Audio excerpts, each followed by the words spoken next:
What's up, guys, and welcome back to the podcast. Today we have a special guest. We're having on my old colleague, Jens Kaarsholm. So Jens and I worked together in the design technology team at Bjarke Ingels Group, or BIG, and since then, Jens has left and joined the BIM 2.0 startup company called Motif. If you haven't heard of Motif, we'll be talking lots about them, but essentially they are one of the big players in this BIM 2.0 kind of space. They're a Silicon Valley-backed startup that are taking on this challenge of building the next BIM software. We'll be touching on everything from why Jens decided to leave BIG, why did he join Motif out of all the other companies in this BIM 2.0 race, and of course, what are Motif building, what are their aims and goals. And we'll be touching on the conference where Motif are working with us as one of our big sponsors, where you can come and meet Jens and the team here in London on the 18th and 19th of March. It's only a few weeks away now. Tickets are on sale. You can still grab them. We decided not to raise the price because we've reached our targets, so you can still grab the lower ticket price now. As always, if you like this episode, you can give us a like and a subscribe. Share it with as many people as you know. The bigger the channel gets, the better the podcast gets. So without any further ado, let's jump into it and talk with Jens.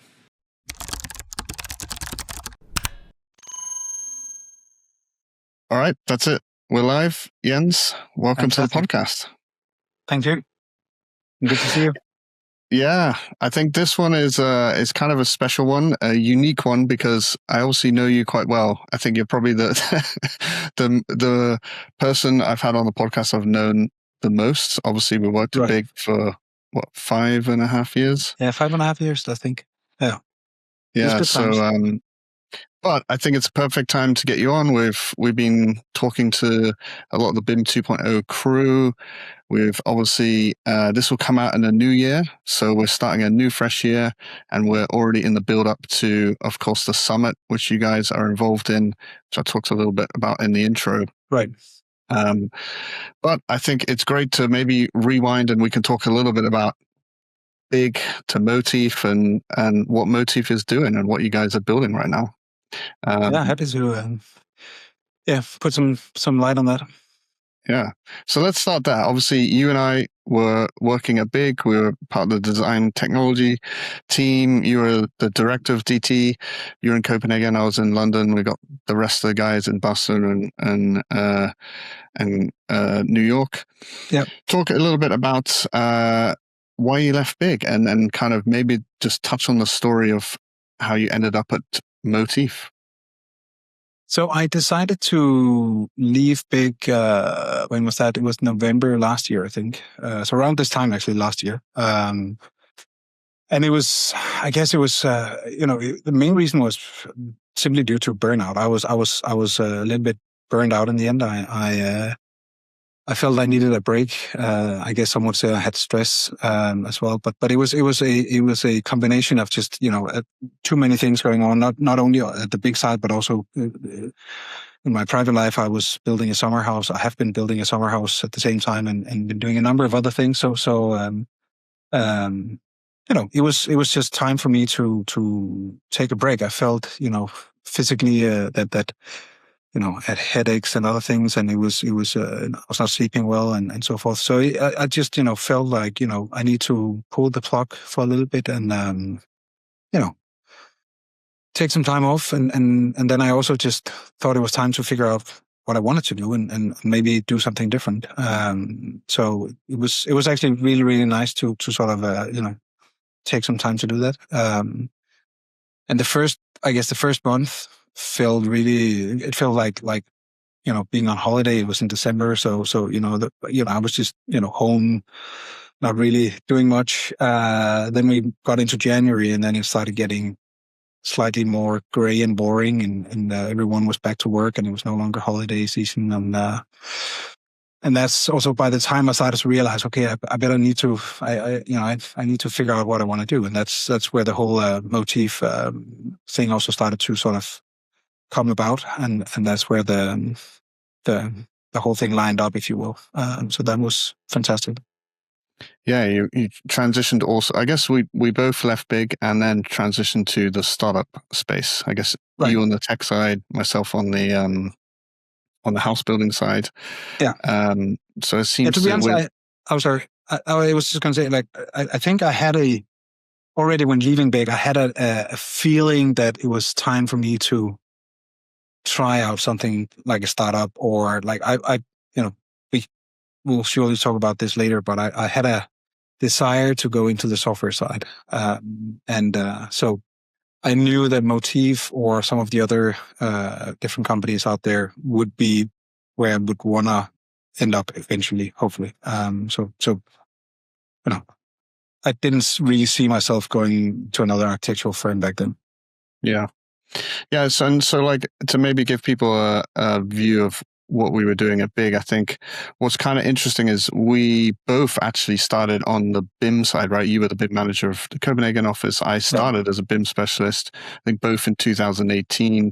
So I guess BIM has been our bread and butter over the last few years at Big. And we actually went through and were part of that transition of Big from, like, I guess there were kind of disjointed teams of BIM and computation to, we kind of rebranded. We went through this rebranding of design technology, and which I think was a really, really nice thing and worked really well.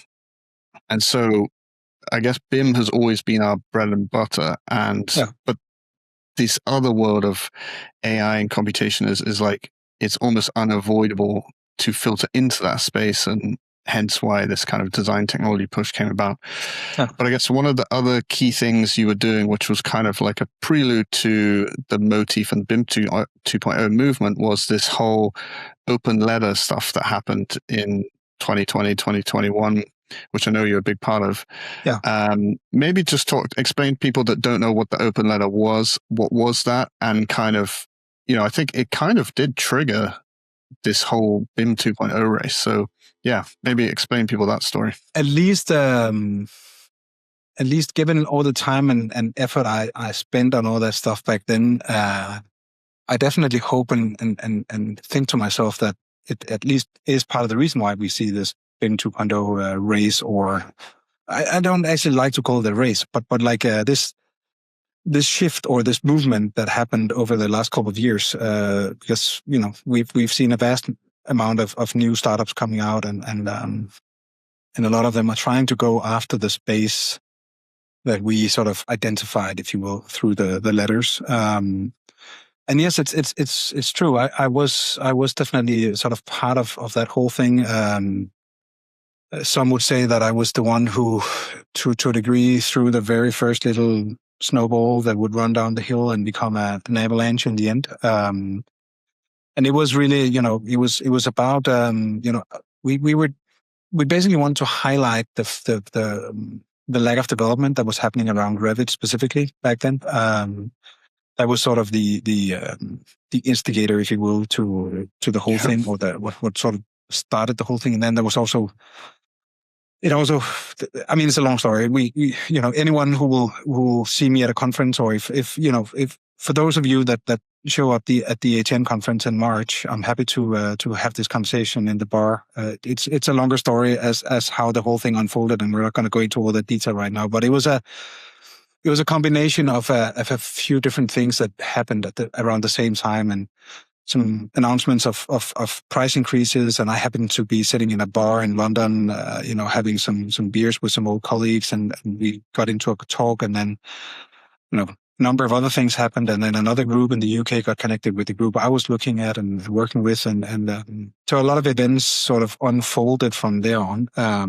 From the pub. And we spent an enormous amount of time on it, if you will. At least some of us did. Not only publicly, but also sort of behind the scenes, and writing emails back and forth with people at all the different companies and other things that sort of like it was on a personal level, it definitely took a lot of energy as well to roll that whole thing out back then, and keep it rolling, if you will. I like how it started in the pub. That's where all magic ideas come from. Like, at least my part of it, if you will. That started in a pub in London, over a good amount of beers. Yeah. So actually, one update I haven't shared with you yet is, in the conference I think we're going to transition your typical sponsor area into an innovation pub, and everyone will have a high top table. There'll be free beers to just pour for yourself. So we're trying to build an innovation hub, aka the pub, at the conference. But yeah, I think so. Those letters were basically, it was the industry. There was this UK one and the Nordic one. It was the industry basically saying, "Hey, Revit is not developing fast. You're not listening to the feedback we're having, but the prices just keep increasing, and there is this frustration of that." And I think that went around the world, and people were working on it, and more people joined this kind of BIM 2.0 movement, at least, of all these different people creating this, which is really quite exciting. Like I said, we made that one video that just went crazy because people are interested in this, and there's a lot of interesting people doing that. And of course, one of them is Motif. So yeah, maybe just unfold. Yeah, how did, when you left Big, I know you were looking at getting into this space, and you're looking at all these different players out there. Why Motif? Like, why did that stand out to you as the one to join? It's a good question. I think the main reason was I left, and I literally left without having anything lined up. I just took the break, and I intentionally didn't want to have any coffee meetings or any interviews or any talks throughout the first month. So I literally just went out there with nothing. But before that, and actually after the letters came out, I spent the first year or two giving a lot of feedback to the guys at Autodesk. And then I got increasingly, I wouldn't say fed up, but because I actually had a really good, some really good conversations with a lot of the development teams at Autodesk, and so, but I didn't really feel it was moving where I wanted to, or at least not fast enough, or how to say it, I mean, they were listening, but I didn't feel like it was going where I wanted it to go, to be honest. So I sort of started losing a little bit of my faith in spending all that time on giving feedback. So 2 years in or something like that, I actually started to revert my focus a lot more on the startups, because around that time, the first startups were starting to sort of emerge, and I'm not going to name all of them here today, but I'm sure you, following your podcast and others, you will know which ones I'm referring to. But I was under NDA with a handful of them, and I was giving them feedback as I was giving Motif feedback. I was helping out, just giving some thoughts and some guidance and some what I would love to see or what I would love to do, or and that's also where I got to know the Motif team. So Amar reached out to me one day, and we got started chatting, and he was explaining me about this super secret project that he was working on, and he was putting this team together, and they wanted to go after this space and this whole problem or the opportunity, if you will. And I thought it really sounded interesting. And for those of you who may not know, Amar Hanspal is our one of our founders of Motif, and Amar used to be the co-CEO at Autodesk, so it's also a pretty prominent guy in the industry. So when he sort of called me up a couple of years back about this project, I was already very sort of interested at the get-go, if you will. So I helped the Motif team. I helped them set up some workshops very early on. I hosted one of the first physical workshops for the company. Back, I was still at Big back then, and this was just I was just giving them feedback again as a almost as a customer would from not that we were a customer back then, but I was just giving them early feedback. But then I helped Amar and the team set up this workshop, and I brought in a bunch of my friends from the industry, from other companies, and I hosted a workshop at Big's office in Copenhagen. And this was probably 2.5-3 years ago by now. and this was actually before the Motif team even had code written. It was all just, they brought a bunch of boards and some ideas and other things, and the other founders were there as well, Lyra and Matt and Brian. But it was really, really good, and I'd already felt at that workshop that there was a good chemistry between myself and those guys, and also I felt like they had a different approach somehow that from some of the others, and I'm I like all the other guys as well. Like I have no, I'm not, I don't feel like this sort of they're competitors, I can't talk with them. Or I speak regularly with all of them, also the founders, and it's I don't have anything bad to say about anyone in this space, really. I like them all, and I, in many ways, I hope that we will all succeed. I know we probably won't succeed all of us, but at least I desperately hope and think that a good handful of us will succeed in the long run and build some amazing tools. But I think what sort of struck me with the Motif approach back then was that they were keen to jump on a plane from the US and come to Copenhagen and meet with us and be there in person from the very early stage where, before they had code. So they flew in, they spent 2 days. We were sitting in the office and we did an entire workshop. We had some people coming from, as I mentioned, from other companies as well, some of my friends that I got to fly in. I'm not going to mention their all the company names right now, as I hadn't checked with their communications departments as to whether or not I can mention it. But so we will leave that out for now. But anyhow, big companies, and we got them all there. We spent 2 days, but I felt that they were truly listening, and they took 2 days out to fly over here and sit with us, which also really gave me confidence that these guys, they took it serious. It was not just an online call. It was not just an hour call and then, off with it. Like it was a proper, we'll come over, we will listen to you. And I thought that was nice. And that already, in my book, gave the Motif team some credit right there. Yeah. They're already listening to the users, so to speak. Yeah, I think your point on, there's companies in this space, right? There's like at least 9, 10, and depending on the levels, like I looked at it like a spectrum of, some are super focused on like floor plan layouts, and some are kind of going for the broad BIM platform. But I do definitely think it will merge, and some of you guys will kind of collaborate together or kind of combine, and you already see that a little bit with some of the companies kind of collaborating at this early stage. Yeah, no, and I think you're right, and I honestly, I actually myself, I'm struggling sometimes with the BIM 2.0 name, or the I don't know if we should call it that.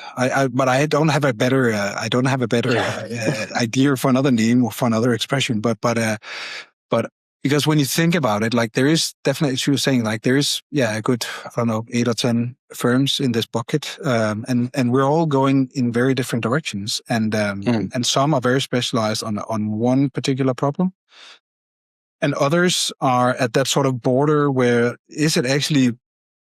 Would you call them BIM 2.0? But if we didn't call it BIM 2.0, but just next gen tools, they would fall in the bucket. But if we use the word BIM, maybe it's not in that bucket. But that's where I'm like, but you're right. Like there's definitely a good amount of exciting ones out there, and I think it's gonna be really fun to see where it all sort of goes, and also where some of it will end up in the long run, because we all have shown stuff, and then there's stuff we're working on, and we can also come back to that in a bit. It's definitely exciting times. It's very busy times for us at ATN, since we're sort of like I call us the Switzerland, looking at all of them and creating content and stuff like that. But it is an exciting time, and I get your point about the BIM 2.0. For me, it was almost like you just needed a brand or a name to put all these companies under.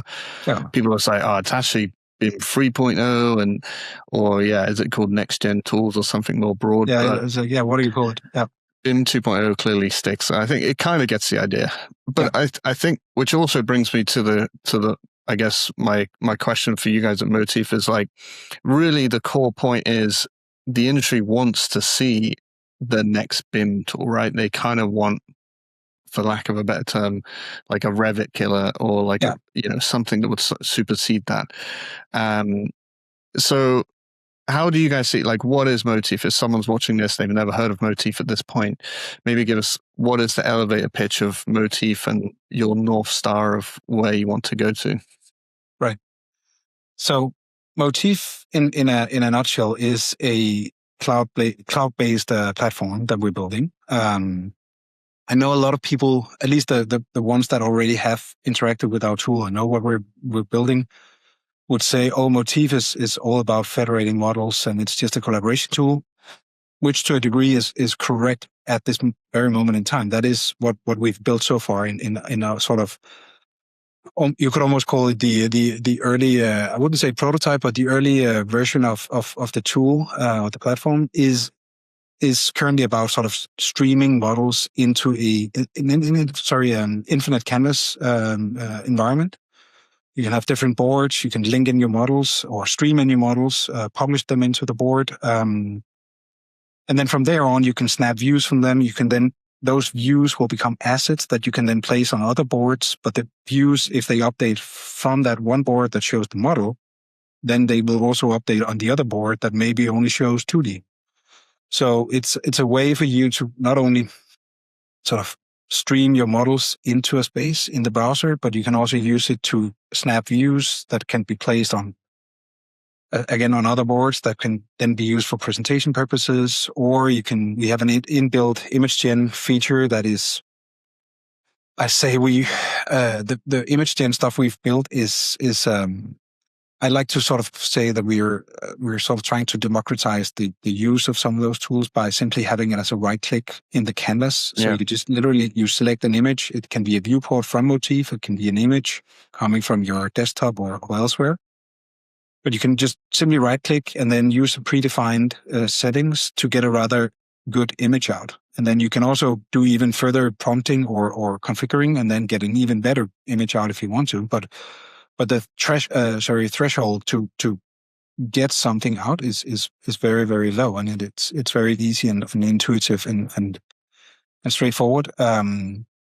So, and then the other thing we're currently sort of seeing the current platform as a use case for is also sheet review and quality assurance, because you can stream and publish up your sheets to the platform, and then you can mark up and you can do all your review stuff on the set.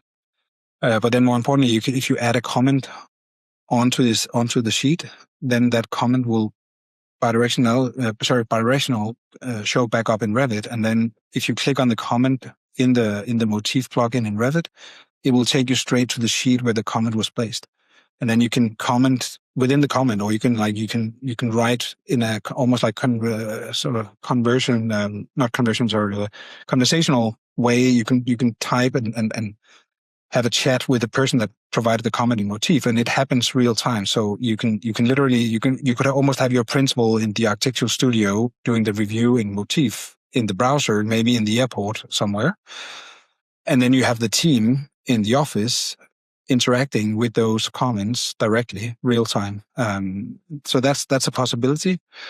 It also works in 3D. So if you're having a live stream model, either from Rhino or from Revit, those comments will then go back to Revit or to Rhino. So if you place the comment on some Rhino geometry, and you have Rhino open with our Motif plugin installed, the comment will show up on the geometry in Rhino, and you can then take action on it. You can also tag a colleague and so forth. So that's, I mean, most of what the tool is doing today in its current shape and form, if you will. And this is, I guess, where it gets, I wouldn't say tricky as to how much I can disclose at this moment in time, but I guess it's a fairly badly kept secret by now that we are working on a much bigger piece in the background. And And as some of the people that know this space well will know, we also have a rather big team by now, and a good amount of our team is already sort of heads down working on the next gen platform that we're building, essentially. Because really, what we're up to is we want to get this right, and we want to lay the foundational blocks for this next generation of tooling in the cloud. And we want to do it right, and this is hard. It's a very hard sort of problem to solve because running these huge models directly in the browser with the performance we want to get, because Motif in its current shape will not necessarily feel a lot quicker in performance than Revit and other of these sort of tools. But if you were to test our new thing, it would be significantly faster. And again, I'm not able to show anything today. We definitely hope to show some of it at the ATN conference in March. So that could be a little bit of a cliffhanger here today. But I just want to sort of really emphasize that, yes, Motif currently is about federating models and streaming models or dragging and dropping models in, or whatever we do in the current iteration or version. And it's not that we're the version 2, if you will, or the next thing we're working on is going to be different per se. Because it will be woven into what we're already doing. So it's not gonna be a completely different beast in that sense. I typically, when I talk to some of our design partners that we're spending a lot of time with to get feedback on what we're building, I typically use this metaphor of a car, and we're almost going to lift out the old engine at some point, and we're going to put this new Lamborghini style supercar engine into the trunk. And then over time, the car will also morph into a supercar as well. But that's the sort of stuff we're up to. But I can definitely say, be rest assured that you will be able to do native modeling directly in Motif in the cloud. You will also see a significant rise in performance from our side as well, and a bunch of other things that I'm not able to really disclose today or talk about today. But we are really trying to really think hard about how to, not just copy what existing tools were doing, but also, but actually sort of really try and think hard about how to redo some core concepts of how current tools are working. And in the process of that opens up some very hard questions and also some almost like, I wouldn't say philosophical questions per se, but like it does open up some stuff that is really playing tricks in your mind as to how is this going to work. If we do it that way, then that will mean this has to be somewhere else, and again, I cannot go into a lot of details right now on this call, but it's more to say that some of this stuff is not hard, some of this stuff is not easy. Sorry, it's very hard to do some of it, and that's what the team is really hard at work doing right now. And I'm really excited to show this stuff to all of you guys eventually, and it also, it took some years to build a tool like Revit back in the days, and it's also going to take us some time to get to the. And it's not that I think there will ever be an end point, because Revit has been around for 25 years, and there's still stuff for them to do and still stuff for them to improve. So it's not that we're going to be finished, but at least as an authoring tool where you can do the stuff that you would expect to do in an authoring tool, it's still gonna take us time. So I'm not gonna sit here today and say that we're gonna be done in the spring and you can do all your curtain walls and fancy projects and buildings in the spring. That's definitely not gonna happen. But I think we're making good progress on the so-called next gen platform, and that's exciting, I think. I think I've reiterated this on every podcast talking about this, but for those of you who are new into this space, is like, it is incredibly hard to build a a BIM 2.0 platform from scratch, right? I think, yes, there's AI and all people vibe coding this stupid websites and all cool websites, but like, it is very difficult to build this. And I think what you're also alluding to is like the foundations you build on will have an effect later on. And you have to think about, okay, well, how will this work with AI? How will this work with, other things that you have to predict?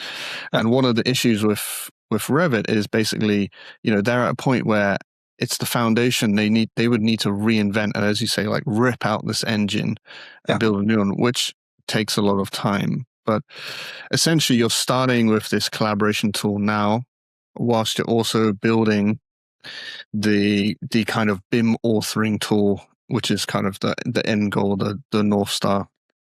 Now, and we're trying to do it with not just again we don't want to just redo what has been done before in a quicker way. We are really trying to sort of rethink a lot of core concepts. We want to make sure that AI and agents are sort of at the core of what we do from the get-go. And I truly think that we're down at the very sort of foundational blocks of some of this stuff. And we want to make sure that our foundation is rock solid before we start to build further. Yeah. We don't want to start from the roof and then realize down the line that the foundations were never poured or that we didn't do them strong enough. So we're really working hard to get the most rock solid foundations to build upon, and then make our way up from there. That's really what the team is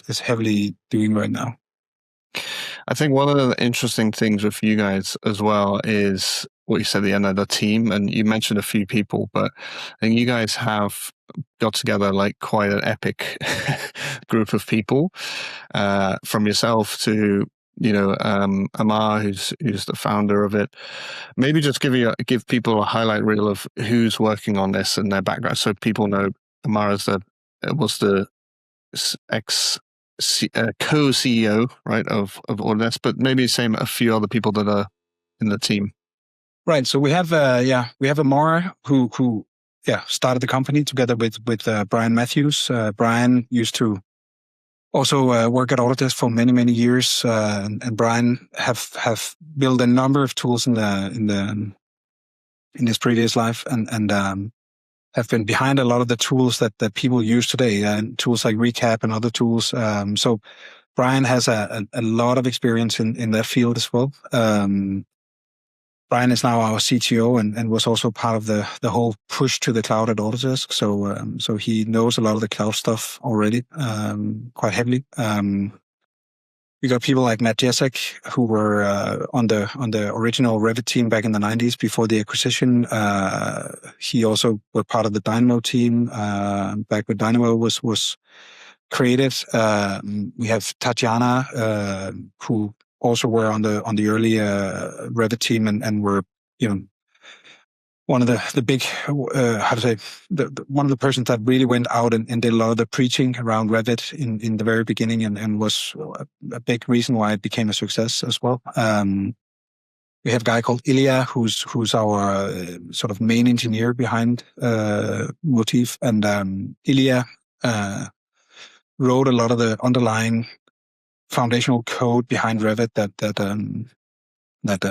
were done back in the 90s to essentially unlock a lot of the stuff that Revit does when you move a wall, that wall moves in other views and stuff. That a lot of that foundational stuff that was put together back then, that was a lot of it was done by Ilya back then. So we have him on the team.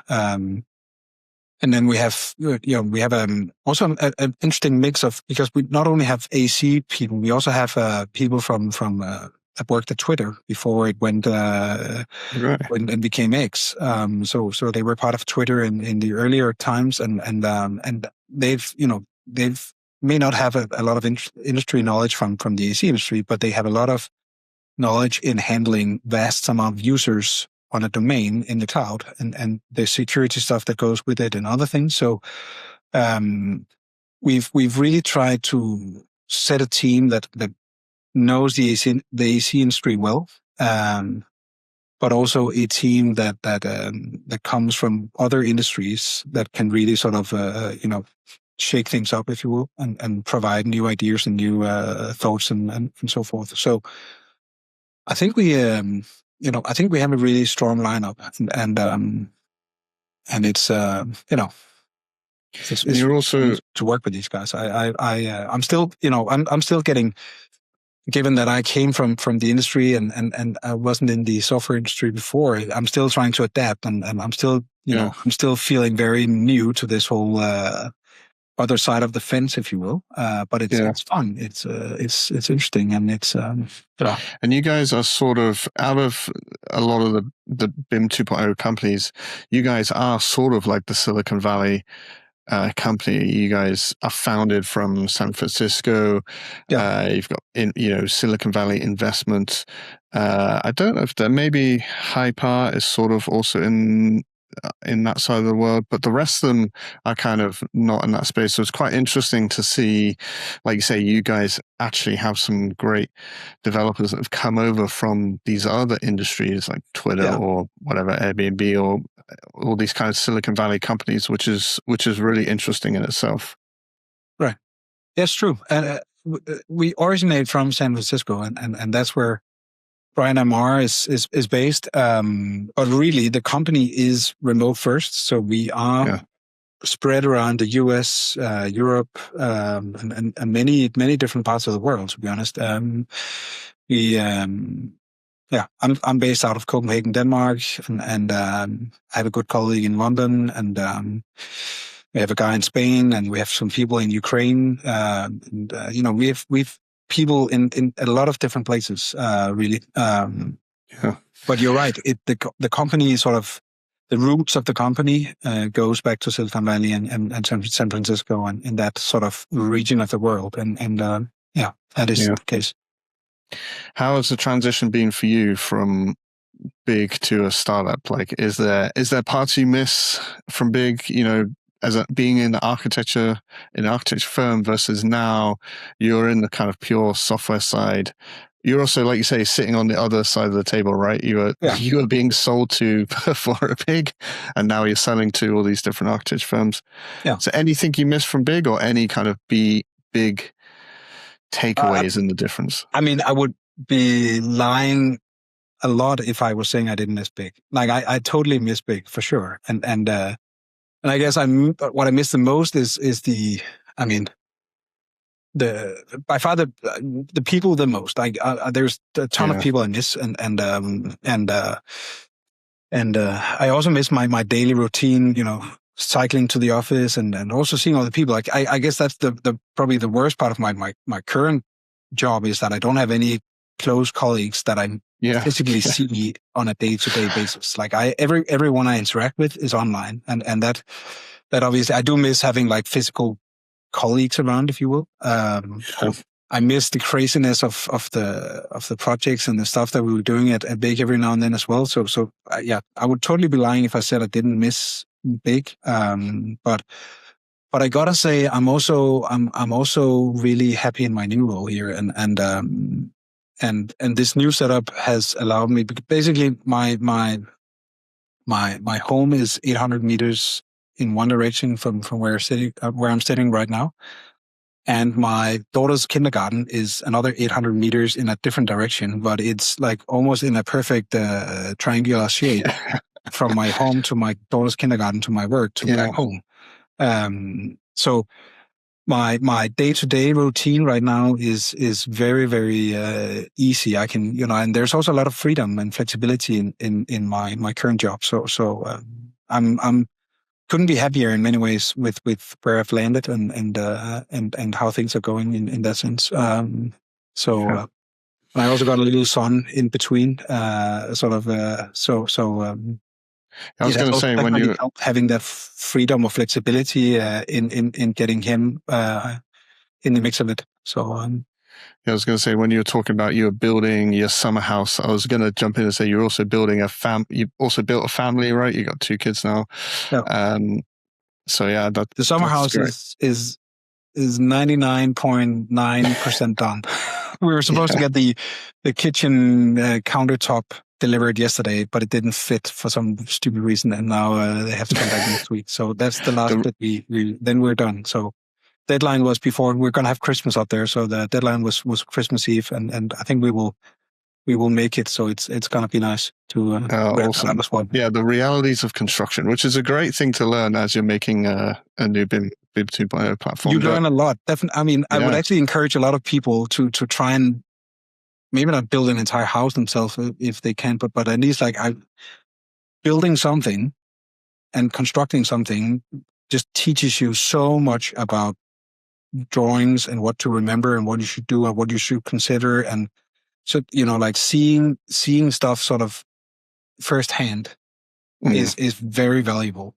And it has definitely, even though it's just a one family house, it has definitely taught me a lot of stuff that I'm taking further into what we're doing now. Even at Motif, there's a ton of stuff that you get to realize that, oh shit, I should have thought about that. And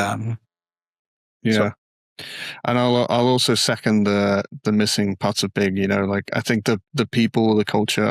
I'm also the same. Whereas I now have no colleagues because I'm a solo. Right. My commute is 2 meters from my bedroom to this bedroom.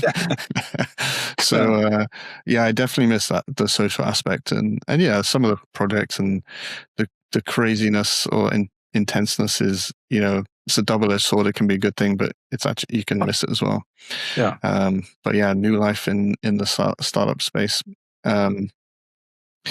So obviously you guys are a big part of our summit that's coming up. So for those of you who don't know, we got a summit coming up in March, 18th and 19th of March, and Motif are one of our big partners. So I think you guys will be there speaking. You can come and talk to Jens in the Innovation Hub. I'll be speaking there. Yeah. Yeah, and it sounds like you might have some stuff you might release at that point. Well, at least we're still debating internally what we want to show and where we are, because obviously we don't know exactly where we are around March yet. I mean, we have an idea, but we still need to validate and see that we can actually sort of be ready with X amount of things by then. So I'm not able to fully sort of disclose what we will show and talk about per se, but I definitely hope that we can give a little bit of a view behind the curtain as to what this sort of bigger thing we're working on is and how it will perform. That's for sure. Is there a way, like what would you say in this space of these other companies in this BIM 2.0 space? Is there something you feel what's your difference between them for people that may not know? Like, how do you see Motif versus some of these other companies? So I think I should be careful here too. I don't want to sort of sit and say exactly what the other guys are doing, because that it would totally be my interpretation of what they're doing. And I think the interesting part, because as I mentioned, I know all the other founders and all the other people very well, and I've been on the NDA before joining Motif with some of them, and I also, before signing with Motif, I had some offers from some of the other companies as well to join them. But I guess the main reason, and I guess I can be sort of open about that, one of the overarching reasons why I decided to join Motif was the bigger mission, if you will, that we're trying to get towards, or at least like I had a feeling that there was a bigger appetite to build an authoring tool in the long run at Motif or compared to some of the other companies. I'm not saying the other companies are not going to do that, and I'm sure some of them will now sit and, as they see this, they will be like, oh, we're also doing that, and so don't get me wrong, I'm not trying to say that they're not. I'm just saying I felt as if, from speaking to Amar and Brian early on, I just felt as if there was a bigger appetite and a bigger sort of stronger sense of this is where we need to go and this is what we need to work on. Yeah. So that's definitely one of the main reasons why I'm here with Motif compared to some of the other companies, because some of the others, I mean, everyone has taken different routes. Some are more on early stage, sort of conceptual stuff, or mostly about sort of feasibility studies. As of right now, that may change, and some of them are openly saying they will do more and go into more detailed phases later on as well. We have yet to see that, but at least that's sort of what is being sort of said at various conferences and other things. Even on your podcast here, some of them have openly said that.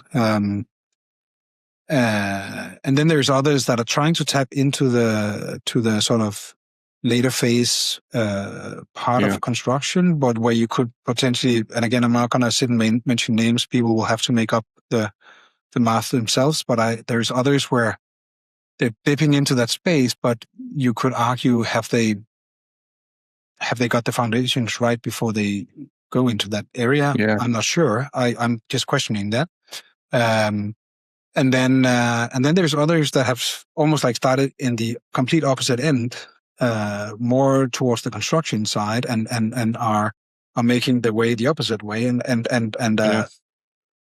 again, I think everyone is doing a lot of interesting stuff, and I really don't want to sit here and sound as if like we're doing anything better than the others, because I don't necessarily think we are at this moment in time per se.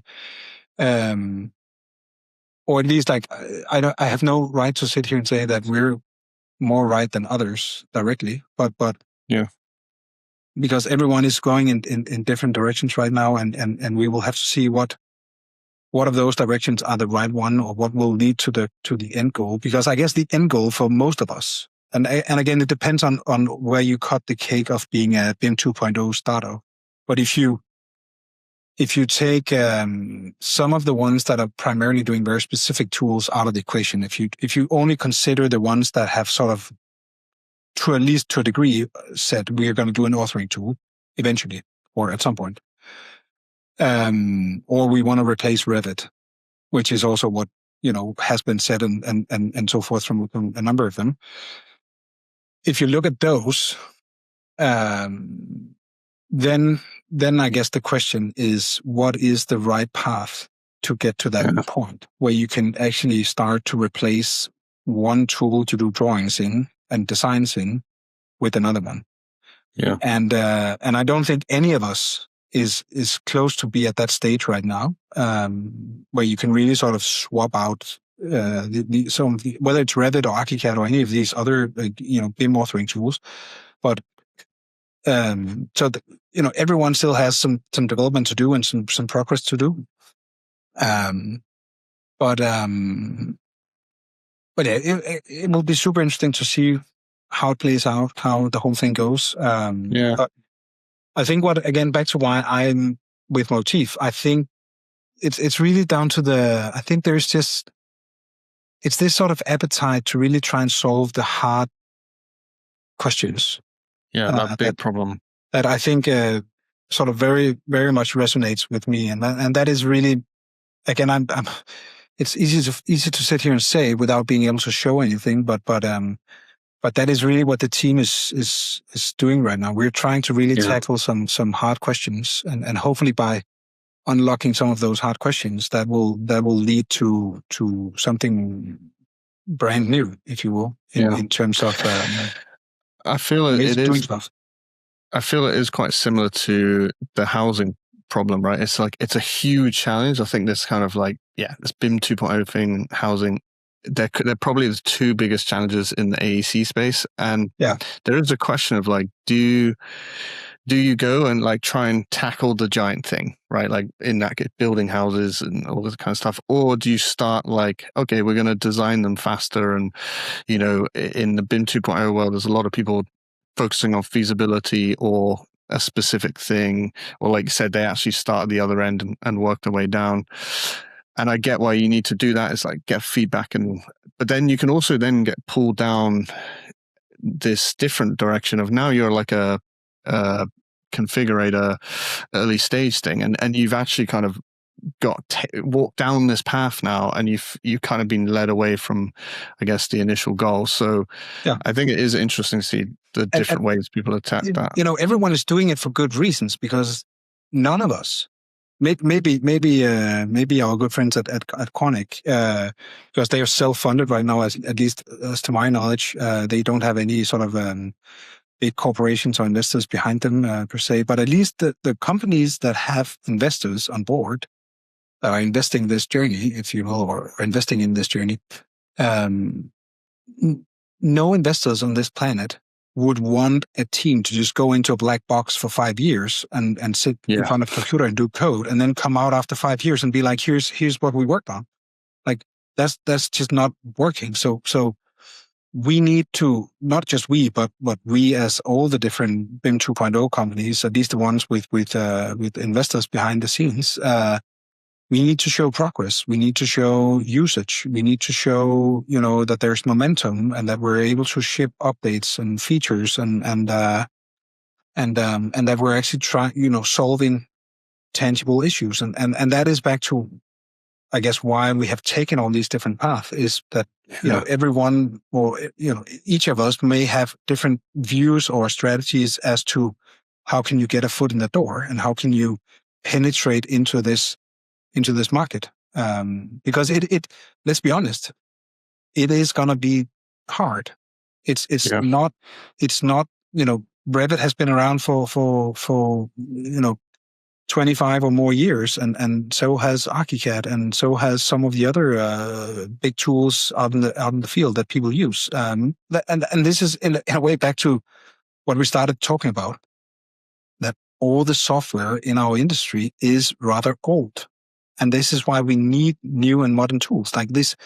The fact that we're sitting on such an old tech stack as a baseline for, I know there's a lot of new tools that have come over the last 10 or 15 years. I'm not trying to say that they're old or wrong, but if you look at the sort of core pillars of the AEC industry in tooling, it's freaking old,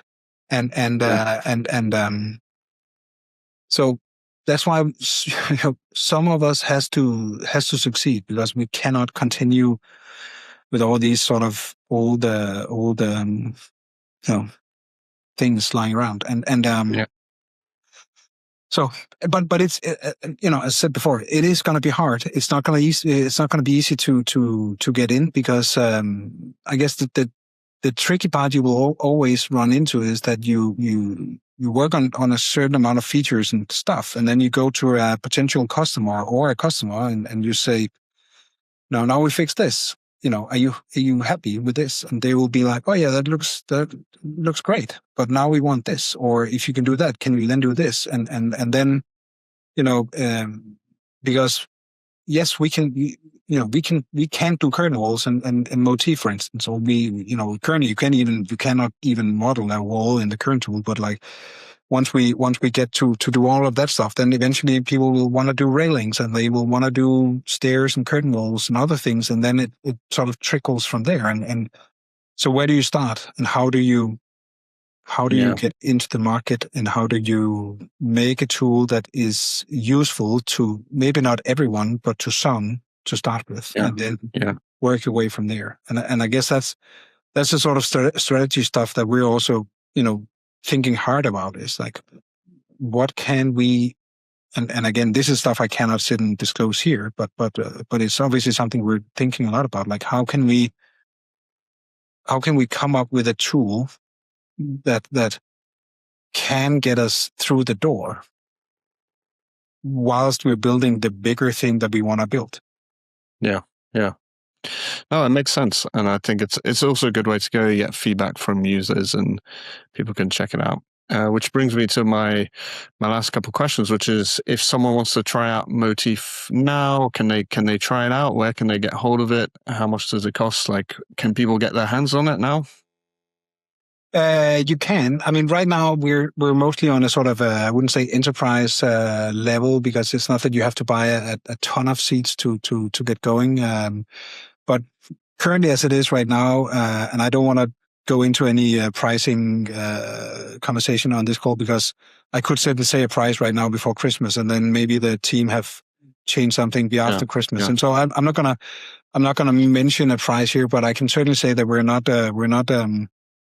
I would hope and think that people don't see us as crazy expensive. At least with, I used to be in charge of the budgets at Big before, so I know a lot of stuff around what software costs, and I do think we're in a fairly good spot pricing wise.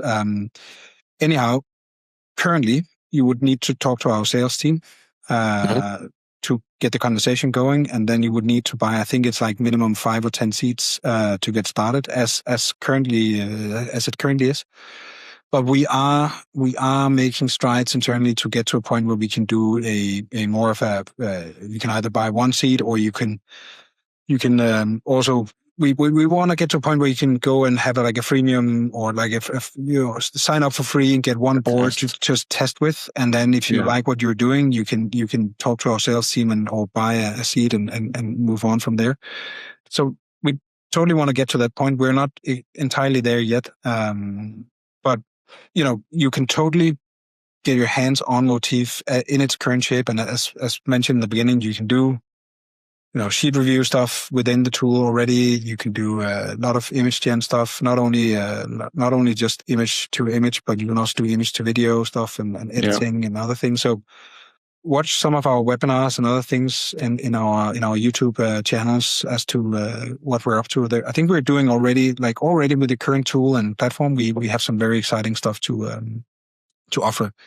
But yeah, that's how it currently is. And then we also at some point do want to get to a point where we can offer it for free to students. But we just, to be blank, transparent, and we like to be transparent, by the way, because I don't know if I didn't get to mention that earlier, but we have released this sort of bill of rights on our blog that I urge people to check out, where we have listed up all the rights you have as a customer or as a user by using Motif, and I think a lot of it covers areas and things that if I was still at Big or elsewhere as a customer, this is the sort of stuff I would want to hear from a software provider.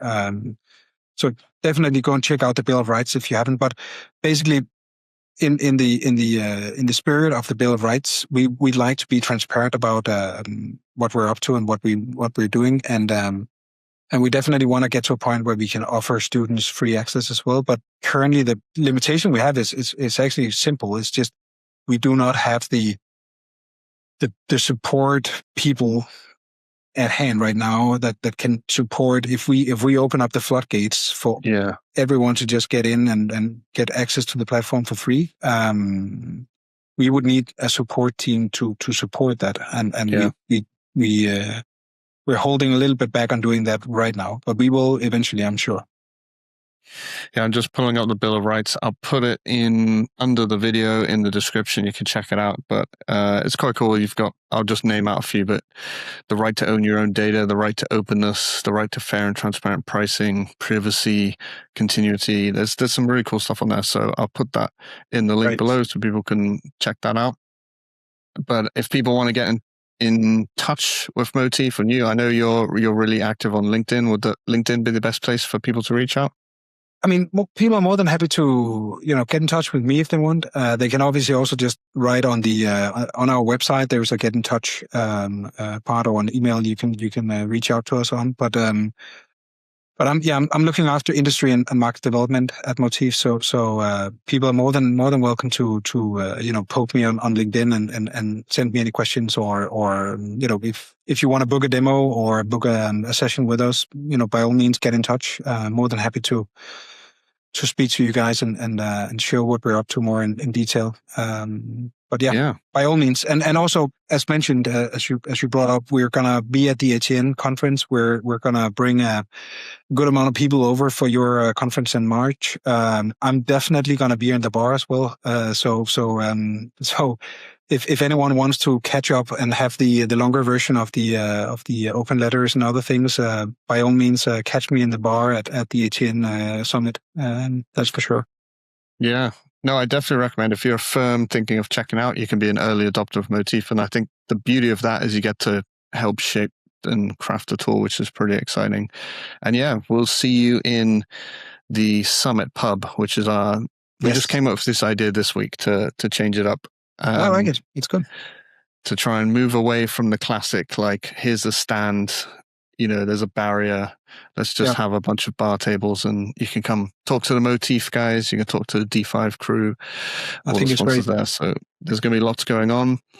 I mean, I know your events from previous times, and I think the one we had here in Copenhagen with the Pechakucha in the bar or pub event here in Copenhagen, that was in an actual brewery. I think that was just epic because you literally stood in the bar as the beer was poured, and you watched all the talks, and it was great networking afterwards as well. So I ticked off. I have organized a piss up in a brewery, which is another life goal. But yeah, I don't. We won't. This is an idea, but I feel like we'll try and bring that back to Copenhagen, hopefully next year. I mean, we haven't got anything planned, but I feel we need to make that happen again because that was a magical one. So keep me posted.